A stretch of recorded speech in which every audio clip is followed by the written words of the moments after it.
Hi, ಎಲ್ಲರಿಗೂ ನಮಸ್ಕಾರ. Welcome back my channel. ನಾನು ಜ್ಯೋತಿ. ಇವತ್ತು ಸಿಂಪಲಾಗಿ ಸಖತ್ತಾಗಿ ಟೇಸ್ಟಿಯಾಗಿರುವಂತಹ ಬೇಳೆ ಸಾಂಬಾರನ್ನ ಹೇಗೆ ಮಾಡೋದು ಅಂತ ನೋಡ್ಕೊಬರೋಣ ಬನ್ನಿ. ಬೇಳೆ ತಿಳಿ ಸಾಂಬಾರಿಗೆ ಬೇಕಾಗಿರುವ ಸಾಮಗ್ರಿಗಳು: ಟೊಮೆಟೊ, ಹಸಿಮೆಣಸಿನ್ಕಾಯಿ, ಜೀರಿಗೆ, ಬೇಳೆ ಹಾಗೂ ಅರಿಶಿನ. ಒಗ್ಗರಣೆಗೆ ಕರಿಬೇವು, ಒಣಮೆಣಸಿನ್ಕಾಯಿ, ಕೊತ್ತಂಬರಿ, ಕೊಬ್ಬರಿ ತುರಿ, ಹುಣಸೆಹಣ್ಣು. ಮೊದಲಿಗೆ ಕುಕ್ಕರ್ಗೆ ಟೊಮೆಟೊ, ಜೀರಿಗೆ, ಹಸಿಮೆಣಸಿನ್ಕಾಯಿ, ತೊಗರಿಬೇಳೆ, ಕೊತ್ತಂಬರಿ ಹಾಗೂ ಸ್ವಲ್ಪ ಅರಿಶಿನ ಹಾಗೆ 2 ಗ್ಲಾಸ್ ನೀರನ್ನು ಹಾಕಿ ಮುಚ್ಚಳ ಕ್ಲೋಸ್ ಮಾಡಿ 4 ವಿಷಲ್ ಬರೋವರೆಗೂ ಕೂಗಿಸ್ಕೊಳ್ಳಿ.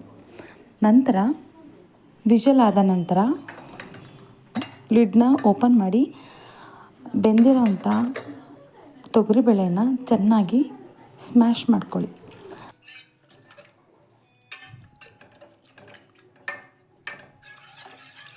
ನಂತರ ಇದಕ್ಕೆ 1 ಟೇಬಲ್ ಸ್ಪೂನ್ ಖಾರದ ಪುಡಿಯನ್ನು ಹಾಕಿ ಮತ್ತೆ ಚೆನ್ನಾಗಿ ಮಿಕ್ಸ್ ಮಾಡಿ.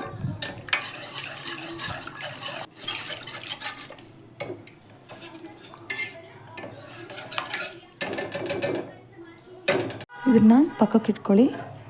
ನಂತರ ಒಂದು ಪಾತ್ರೆ ತಗೊಳ್ಳಿ. ಪಾತ್ರೆಯಲ್ಲಿ 2 ಸ್ಪೂನ್ ಎಣ್ಣೆ ಹಾಕ್ಕೊಳ್ಳಿ.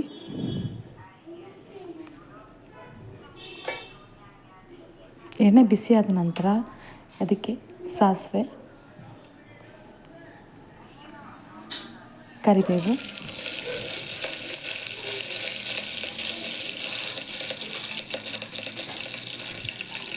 ಒಣಮೆಣಸಿನ್ಕಾಯಿ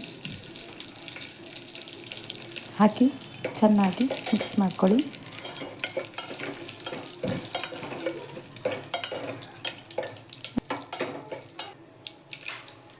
ಇದಕ್ಕೆ ನಾವು ಬೇಯಿಸಿಟ್ಕೊಂಡಿರೋಂತಹ ಬೇಳೆಯನ್ನು ಒಗ್ಗರಣೆ ಒಳಗಡೆ ಹಾಕೊಳ್ಳಿ. ನಮಗೆ ಎಷ್ಟು ಗಟ್ಟಿ ಆಗಬೇಕು ಇಲ್ಲ ಎಷ್ಟು ತೆಳು ಇರಬೇಕು ಅಂತ ಸ್ವಲ್ಪ ನೀರನ್ನ ಆ್ಯಡ್ ಮಾಡ್ಕೊಂಡು ಬೇಕಾದರೆ ನೀವು ತೆಳು ಮಾಡ್ಕೋಬೋದು. ಬಟ್ ನಮಗಿಷ್ಟು ಸಾಕು, ಗಟ್ಟಿ ಬೇಕನ್ಸುತ್ತೆ ನಮಗೆ, ಹಾಗಾಗಿ ಸ್ವಲ್ಪ ಗಟ್ಟಿನೇ ಇದೆ. ನಂತರ ಅದನ್ನು ಚೆನ್ನಾಗಿ ತಿರುಗಿಸಿ